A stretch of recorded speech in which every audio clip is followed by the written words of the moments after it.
Hey everyone, Joshua Hanlon here, and today I'm with Rick at the Loveland, Colorado Bricks and Minifigs store. This is a super cool store with tons of old retired stuff and new Lego products, all sorts of really cool stuff, and some really special Lego history that we'll get into later in this video as well. So we'll start with kind of the displays over here though, because I saw some of this older Star Wars stuff that kind of caught my eye earlier. What do you have in this section?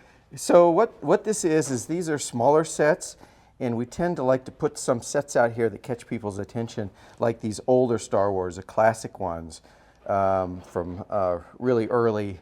And so we put these here. These are sets that are used, mainly Star Wars at the top, a few at the bottom there too.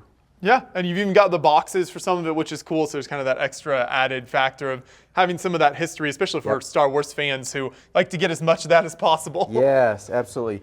Yeah, having the classic stuff like this is really an eye catcher, and people do love the boxes, especially the old stuff. Yeah. And then up top, kind of some Star Wars, but also just a variety of everything you've got available there. Right. These are a little bit larger sets. There's some older ones up there. There's that Walker up in the corner. That's an old set. Then we have some of the other classics. There's a Pirates one, and then it's kind of a just a different number of themes up there, I would say. That's what we have up there. Yeah. And then I like this little display here with all the instruction booklets. So are these just kind of instructions that people bring in? It's just extra. They don't necessarily have a set that goes with them? Yeah. So what we do, we want to offer something special where someone can come in, they can grab any of these books, and any of the bricks that they can find in our tables, they're half price as they try to build these sets that are in these instruction books. So that's what those are for. People lots of times will just get the instruction books because they have the sets and they don't have the books, and so they can do that or they can build it. And a lot of the times they'll build most of the sets in these books. Really? From our tables. Yeah. So it kind of creates a fun game almost where you find the instruction booklet and then you can try to piece it together with your very impressive bulk collection here. Yep. Definitely. So these tables, this is really the bulk that we get in when people do trades, and then we do pull out some special stuff that might be harder to find, wheels, things like that, clear pieces. But most of it goes right in here, and we try to keep out any non-Lego. Right? That's always doing your good, best, right? But it's great. People love this stuff, and we get kids come in here, and they will build sets out of this just from their mind, just what they have in their mind. And it's awesome. There's been tanks built out of here, planes built out of here, all other sets. It's very cool. Yeah, and you can see you've got 5 big tables of it, so there's lots of variety here, and always something new for people to come in and pick through, I'm sure. Absolutely, yep. It's very interesting, and even up here we have these things come in bulk, but they're kind of special pieces like this cannon here. One of those that actually fires? Yep, it fires. And then another one I wanted to show off here. This is an old tree. Oh my. Look at that. Isn't that cool? I mean, that thing is from probably 1972 it says on there. Wow. Yeah, so that's 40 years old. That's basically. when they would kind of do those like city 50 years old. Yeah, 50. Wow. City type kits with some of those. That's very cool. Yeah. And now we move into kind of some of the third-party type products here. Right. Yep. So we handle a number of different third-party vendors. This is Battle Brick here. These are actual Lego sets, even though it doesn't say Lego on here. They are bricks, Lego bricks, and they're sourced by the company, and they design these and create these. These are really popular here, right? Because we have Warren Air Force Base up in Cheyenne. We have a lot of military members around here, and so they come in here, and the kids love this stuff. The figs are great because they're printed to be accurate to whatever they're supposed to be, and they start with Lego parts again. And they create these, and we get these figs, and they're hot sellers. They really are. Along with the sets, this is a pretty popular area for the kids. Yeah, military stuff always goes over well. Yeah, it does. Especially in an area like this that has some military bases around it. Yeah, absolutely. Across from that here is your certified sets, correct? Yes. So these are called certified sets. These are used sets. But what we do is we go through and make sure that the sets are complete, There's no color swapped pieces. They have their instructions. And we usually do it on unique sets. So an example would be this old system set up here, right? It's an adventure type set. You know, they call it system at the time, but this is back in the time where they made their own, kind of their own themes, right? And a lot of good animals and pieces, and a little chief guy up here. All the Johnny Thunder stuff is so cool. Stuff, I love all of that. Great. Yeah. So we like to do certified sets that are unique like that.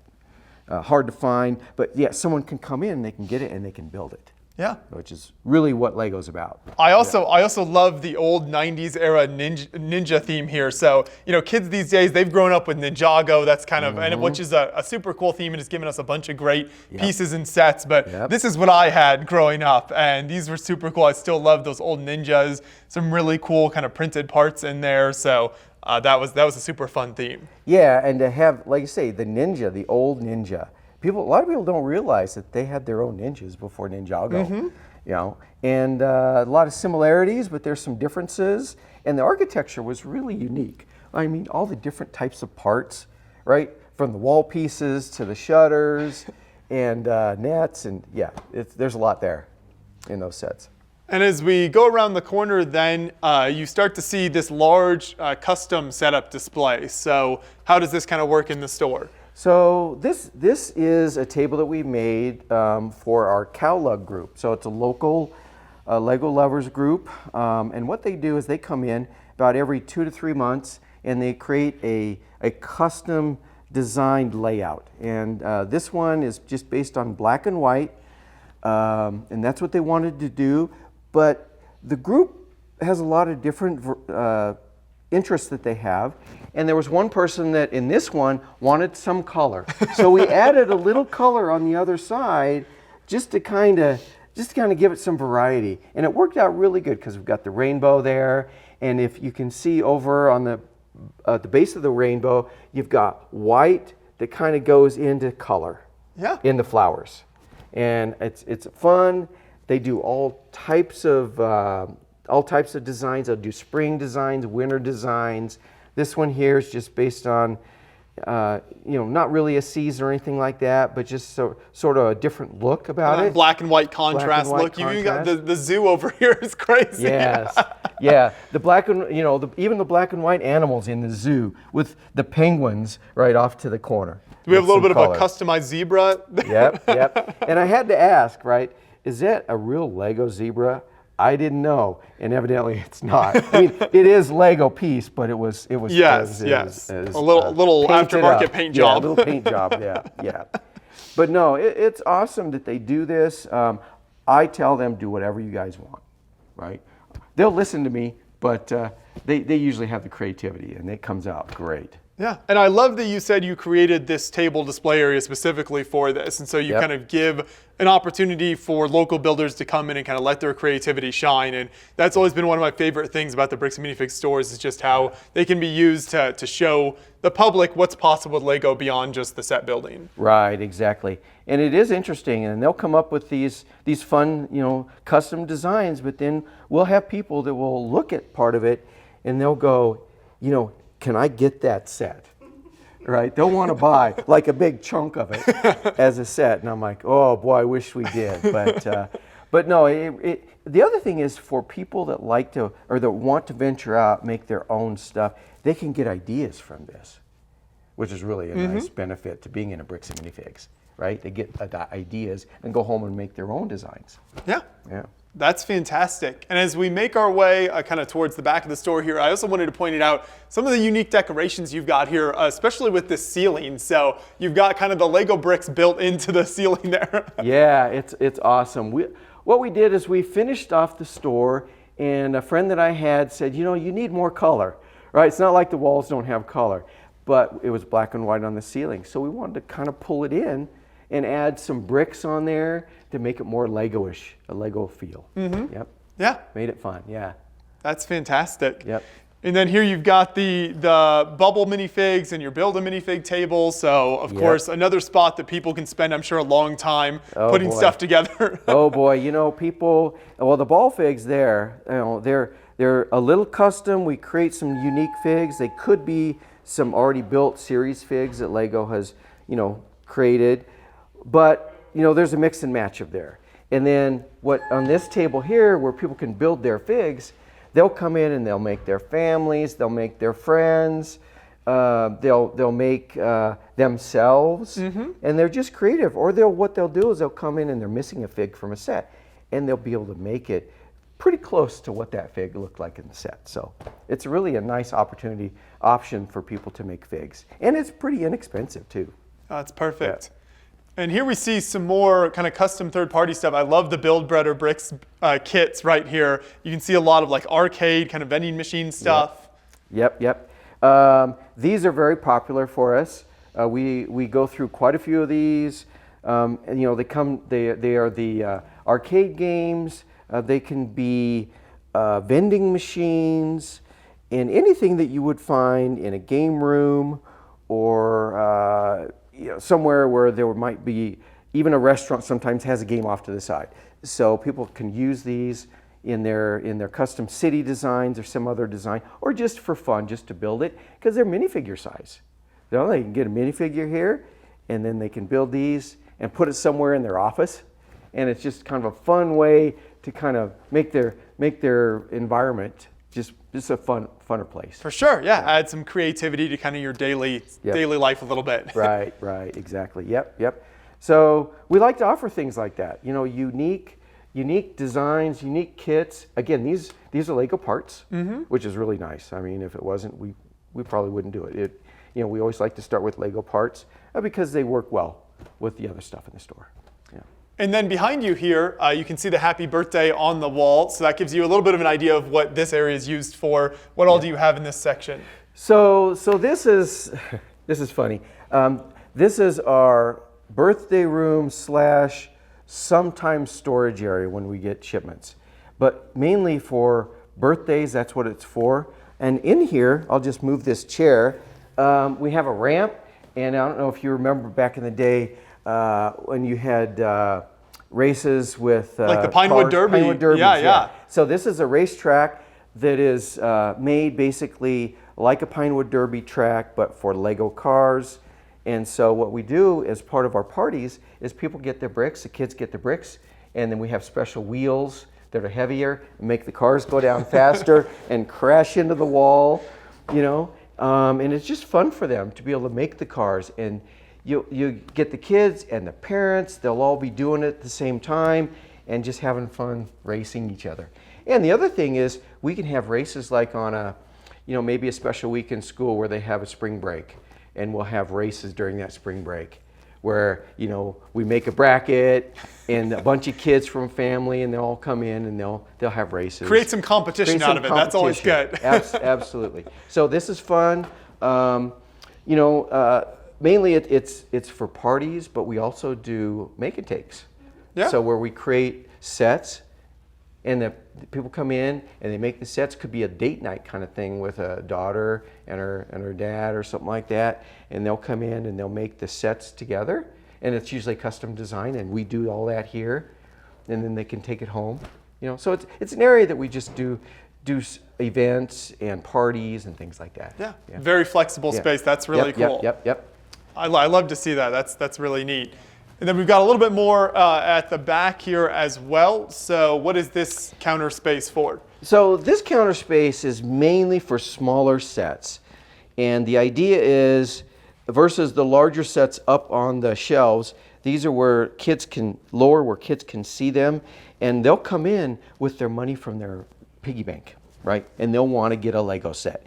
And so what we try to do is we try to include sets here that are a little less money, that a kid that might be 8 or 9 or even younger can come and pick it out, pay for it themselves, so they learn the value of money, and they're also getting a fun Lego set.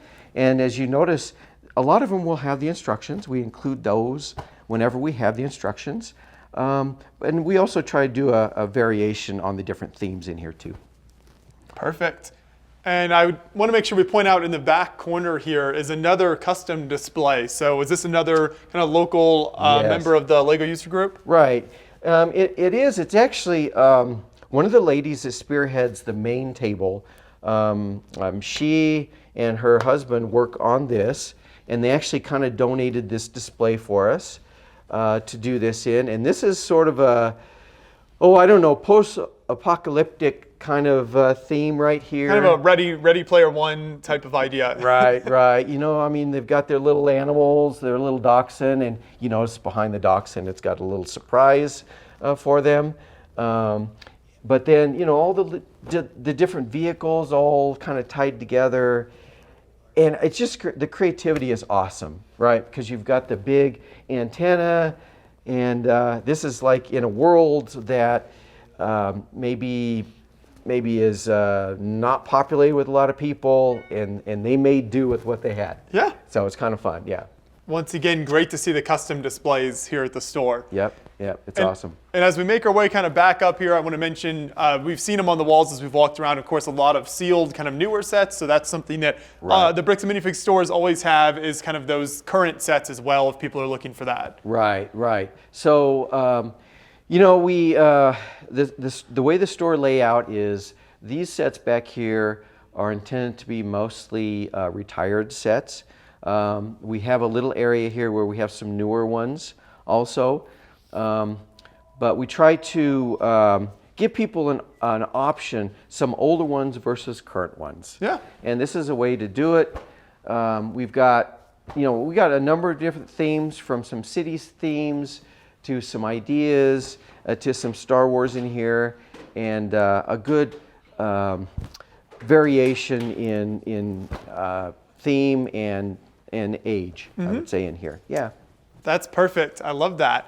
And as we come over back towards the counter here, I wanted to make sure we talked about this case here, because this includes some really unique builds and products, as well as some really interesting history from this area. So tell us what we have here. Okay, so Loveland, Colorado was the location of the first Lego factory in the U.S. And it was built in the late 50s, early 60s. There's a lot of history there in Loveland and Lego, but it was Samsonite at the time. And what you're seeing here, I'll pull one of these out here, this box. This box is from the Lego factory in Loveland. You can see it says Loveland on there. That's crazy. That's printed on there. So that's original from the factory there. It is. It is awesome. From 1965. And it actually has Loveland or Samsonite bricks in it. And so this was probably, you know, maybe somebody ordered a set of bricks from a magazine or something back in the day. And so they got this box of bricks, and from Loveland, you know, it's all stamped so cool. Loveland. And the kind of bricks, it's kind of funny. Here's one of the bricks that would be in there. You probably can't see the studs well, but the Lego, the little Lego writing on the bricks is in different directions on every stud. So it's quite funny how when they made them back in the day, you know, they're a little different than nowadays. Here's a modern brick for comparison, so Yeah, you can so see if you kind can of the color see- and then just kind of the stud difference and all of that. Yeah. Yeah, the studs are a little bit higher from the brick from Loveland, maybe a little less uniform, but you know, that's what they did back in the day, you know. And so the story is, what I heard was, the factory workers at the end of the day, so these bricks would end up on the floor. They'd be making the bricks, the machines would be making the bricks, and a lot of them would be ended up on the floor. So whatever ended up on the floor that day, the employees got to sweep into bags and take home.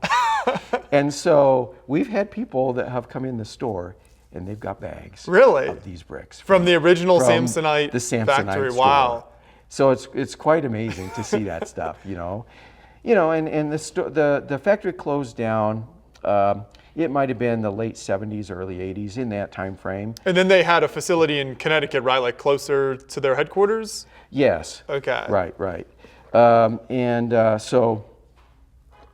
So there's just a lot of history. Yeah. Now, there's one other thing about about that factory is there was a heart. So Loveland is famous for their hearts, okay? And in the front of that factory, they had a heart, and it was made of Duplo bricks. It still exists. The original owners, they took it from the front of the building. The building still exists, it still stands. But they brought it to us, and they're working on redoing the heart now, refurbishing it, and we're supplying bricks when we can. And then hopefully the plan is to put it in front of the store here, right? Very cool. So it's a piece of history from the original Lego factory that we want to put here in front of the store. So we're working on that. I wanted to show one other thing here. This history is fascinating. It's so cool. This is amazing. I'll put this over here. Here is an original Lego toy. It's a wooden toy, and this is from 1950, this toy. It's beautiful. You can see the old logo there. It says Lego Bill in Denmark. And the tires kind of starting to crack a little bit. I mean, we're like, what, 70 years old now here? Yeah, this is 73 years old. So to even find this, let alone in that condition, is just amazing. You know, it's got the tire on the back of the bus. Yeah, that is awesome? Fantastic. Isn't that awesome? Do you remember where this came from? Was this somebody that just came in to the store one day with this, or? My son, Lucas, he's really into old things. Yeah. And he found this. Very nice. And said, you know, this should be in the store. So it is. It's very rare, but I think it works well. And a lot of people don't realize really what Lego used to make before they got into the bricks. Mm-hmm. And this is a great example. Yeah, well, that is fascinating. Thanks for kind of taking us through some of that history here. This is, not an area that people typically think of for like Lego history, but certainly very important for the early days of Lego in the United States. Yeah, absolutely. And back when it was, a Samsonite Corporation, so there's a lot of history there. And when you mention Samsonite, it's important to point out for people who aren't aware of that history, that's the same Samsonite company that makes like the luggage, which is how most people are probably familiar with that name. But they were making Lego bricks in the U.S. Yep, they were. I don't know all the history about when it was bought or whatever, but they made luggage, right? They made wallets. I actually have one. Yeah. A Samsonite wallet, but that stuff lasted forever. And I think Lego, it's a perfect marriage, towards a Lego because it lasts forever, mm-hmm. right? So, you think about Twinkies lasting forever. Well, Lego, I think probably can outlast about anything, right? So, it's great. It's great history. Very cool, very cool. You've got even more great products here. So, of course, all of the minifigs out front here, along with tons of super cool accessories and everything. So you've got dinosaurs, animals, trees, whatever you could want, basically, you've probably got it in stock. I always love to see all these different piles of accessories here. You got the skateboards, the snakes, the little Indiana Jones-esque there. Yep. Yeah, it's... we try to put a lot of the little things that might go with minifigs up here. A lot of animals, different types of animals, a lot of accessories, the little hot dogs you got there, skateboards like you mentioned, snakes, all kinds of dogs. It's amazing what Lego makes up, and we put them here. We even add things like from Minecraft. There might be some Minecraft parts from sets, and we put those up here too. You can see the teepee there. That's super cool. That's from the old Western Throwback sets. to the Western sets. I love it, yes. Those are awesome. The Western sets are fun.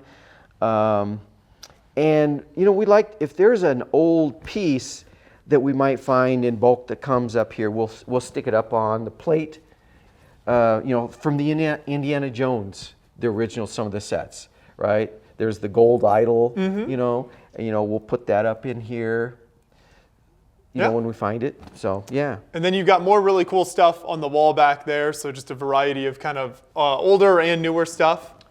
Yep. Those are larger used sets. I'm going to point out a couple. Yeah. So there is a used set up here. This is called the Rogue Shadow.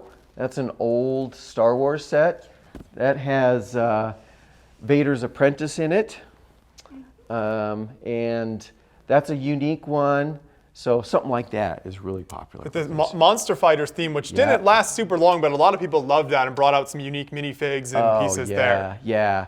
You know, it's fun because it's got this old car in it, and it's got, you know, the monster Frankenstein in there, as well as, you know, scientists there. Those are old fun sets. The Monster Fighters are great. Yeah. Here's an old one. This one here, this is an old Star Wars set. So that is the Pod Racers, you know. It's got some old characters in it too there. You know, the yellow minifigs, you can always tell what era that's the yellow heads, yeah, it's great. But those are fun, right? That they made them back in the day before they started making the different colors. I love your Lego signage up there as well. Where did that come from?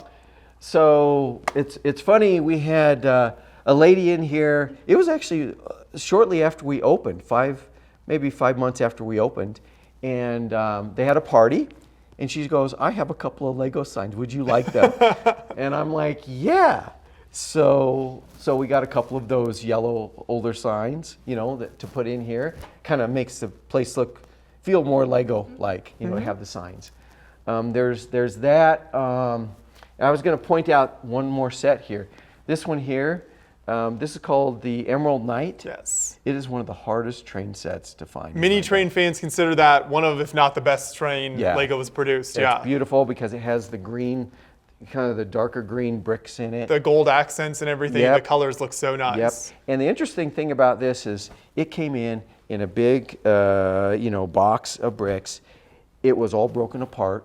It wasn't together at all, just pieces. And I noticed the color of the brick.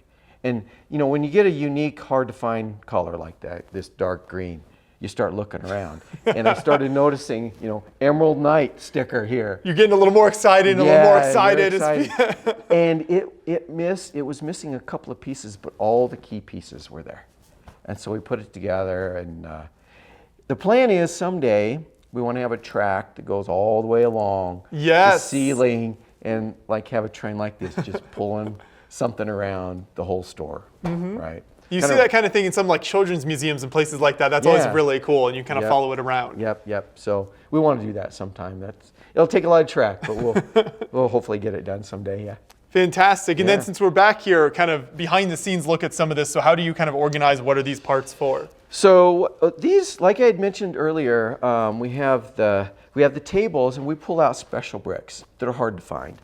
So that way, when someone comes in and they're wanting, you know, certain wheels, right? We've got a thing of wheels down here, and they can go through there. So what we do is we pull out wheels, we pull out, you know, tubes, you know, flex hoses, tube type of stuff, things like that. We pull out rocks and wall pieces. You know, we do Technic. We have a Technic bin. We have windows and doors that people can get. We have plates, all kinds of different types of plates, harder to find pieces of plates, right? Excuse me. And then clear pieces, we have those, and then our minifigs. And so we have a lot of minifigs here, but we always have to have extras, right? Or maybe it's a fig that, let's say, is mostly complete, missing a head, right? We find it, and then we're able to get the other pieces from here. Right. Kind of always piecing stuff together. Right. So that's kind of what we do here. This is just really a backup stock for figs as well as special pieces. Yeah. Perfect. It's so cool to see the variety of stuff you have for sale and then the history of everything here. So this is just a really cool store, and I love to see the way that you've set everything up here. Now, for people who are interested, maybe they can't make it in person. Do you sell anything online, or is it only in the store at this point? So at this point, it's in the store, right? But we even do you know, video, you know, like on the phone, you know, like FaceTime or something like that. We do that in the store. So people will call maybe from a different part of the country, or perhaps they have someone that lives here and they're wanting to get a gift for them. You know, we can do FaceTime and we can go around the store and it's almost a virtual shopping experience. Yes, that's so cool. So we've totally done that here. you know, people can just call us, you know, and we're very, you know, we're open, you know, a good number of hours during the day, and so people can call us, and then always come in. We pull stuff aside for people. We, like I say, do the FaceTime. Sure. So yeah, and we have people from all over the country here because we are on an area here where Rocky Mountain National Park is like just, you know, a half hour west of us. An amazing area for people watching if you haven't visited. So amazing. It is amazing. And so in the summertime, this is really busy. And it's interesting because we have people that are vacationing and they'll drive on the main road here in front of us, and their son or daughter will see us. I know Bricks and Minifigs, and they'll turn it right around and they'll come right into the store and say, hey, you know, we're from wherever, different part of the country, and we just saw you, and we have Bricks and Minifigs, but we want to come and see what you guys look like. So that's super cool. Yeah. And for people who want to follow you online, then what is your kind of social media presence like? Where do you stay most active? Yeah, so I would say Facebook is probably one of the more active ones. We post stuff every day, either Facebook or Instagram. We do that mostly. We haven't gotten into any TikTok yet, but we're planning on doing that. Yeah, give it time. Yeah. So yeah, we're pretty active on our social media. Yeah. Very cool. Yeah. Well, so for everyone watching, if you're in the Loveland area, make sure you come into the store, check this out, and see all this amazing stuff in person. You can follow them online. We'll put a link to the website and social media in the description of this video, so you can keep up with everything happening at the store online as well. Thank you so much for showing us around today. I really appreciate it. You betcha. Thank you.